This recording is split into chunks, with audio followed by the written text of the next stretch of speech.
Hello everyone, welcome to our channel Sunshine Academy Utraula. आज हम नया सब्जेक्ट इंडियन पॉलिटी भारतीय राज्य व्यवस्था स्टार्ट करेंगे।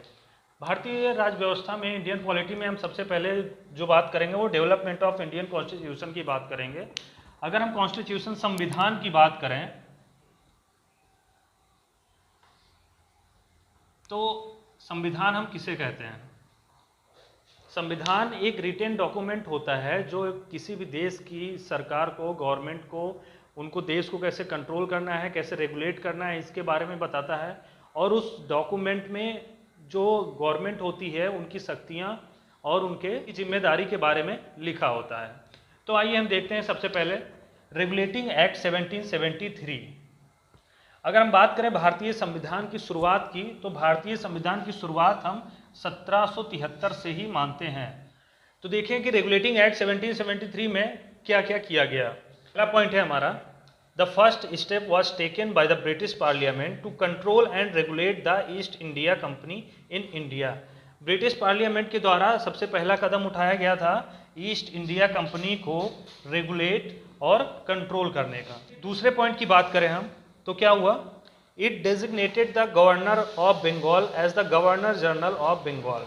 गवर्नर ऑफ बंगाल को गवर्नर जनरल ऑफ बंगाल बना दिया गया। सबसे पहले गवर्नर ऑफ बंगाल की हम बात करें तो इनका नाम था रॉबर्ट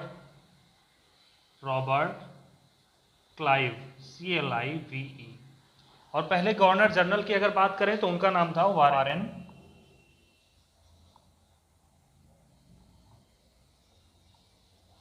वारेन हेस्टिंग। पहले गवर्नर का नाम रॉबर्ट क्लाइव, पहले गवर्नर जनरल का नाम वारेन हेस्टिंग। रेगुलेटिंग एक्ट में हम अपने अगले पॉइंट की तरफ देखते हैं। It subordinates the governors of Bombay and Madras to the governor general of Bengal.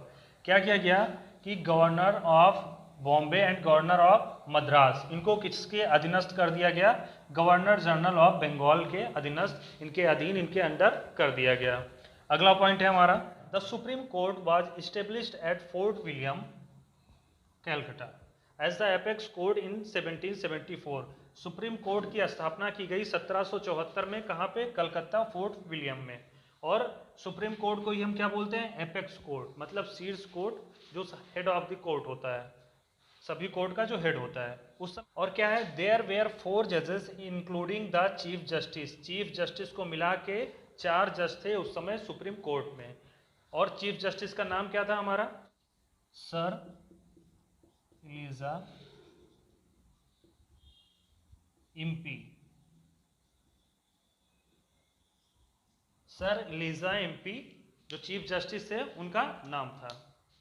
अगला पॉइंट है हमारा, और ये लास्ट पॉइंट है रेगुलेटिंग एक्ट का। It prohibited the servants of the company from engaging in any private trade और accepting bribes from the natives. क्या किया गया, इन जो कर्मचारी थे कंपनी के, उनको पूरी तरीके से मना कर दिया कि आप कोई भी प्राइवेट ट्रेड नहीं करेंगे, और ना ही जो नेटिव्स थे, जो वहाँ के मूल निवासी थे, उनसे कोई किसी भी प्रकार का घूस लेंगे। इन दोनों के लिए बिल्कुल पूरी तरीके से जो ईस्ट इंडिया कंपनी के कर्मचारी थे उनको मना कर दिया गया। अब हम अपने अगले एक्ट की बात करेंगे, Pitt's India act 1784। Pitt's India act 1784।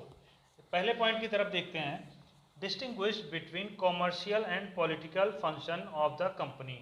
जो कंपनी का कॉमर्शियल, वाणिज्यिक और राजनीतिक कार्य थे उनको अलग अलग कर दिया गया।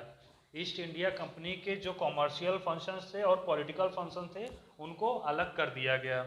फिर क्या हुआ कि court of directors commercial functions के लिए बनाए गए, कॉमर्शियल फंक्शंस के लिए कोर्ट ऑफ डायरेक्टर्स बनाए गए, और पॉलिटिकल अफेयर्स के लिए बोर्ड ऑफ कंट्रोल की स्थापना की गई। अगले पॉइंट की तरफ देखते हैं, the companies territories in India where called the British India. जो कंपनी का क्षेत्र था, दायरा था, उसको किस नाम से बुलाया जाने लगा? द ब्रिटिश इंडिया के नाम से बुलाया जाने लगा। पिट्स इंडिया एक्ट का हमारा अगला और ये लास्ट पॉइंट है, governor council were established in Madras and Bombay. Governor परिषद की स्थापना की गई मद्रास और बॉम्बे में। अगले एक्ट की तरफ देखते हैं, चार्टर एक्ट 1813, 1813 चार्टर एक्ट। इसमें क्या हुआ, trade monopoly of East India company came in.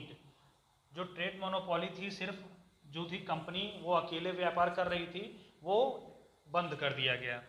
Trade with India open the door to all Britishers, सभी जितने भी ब्रिटिशर्स थे उस सभी के लिए दरवाज़ा खोल दिया गया कि आप आइए और अपना व्यापार करिए। दूसरा क्या हुआ, the Christians missionaries were allowed to spread their religion in India, जो क्रिश्चियंस थे उनको अलाउ कर दिया गया इंडिया में कि आप आइए और अपने धर्म का प्रचार और प्रसार करिए। That's all for today class. Tomorrow I will discuss other these type of acts. Thank you very much for watching. Please like, share and subscribe.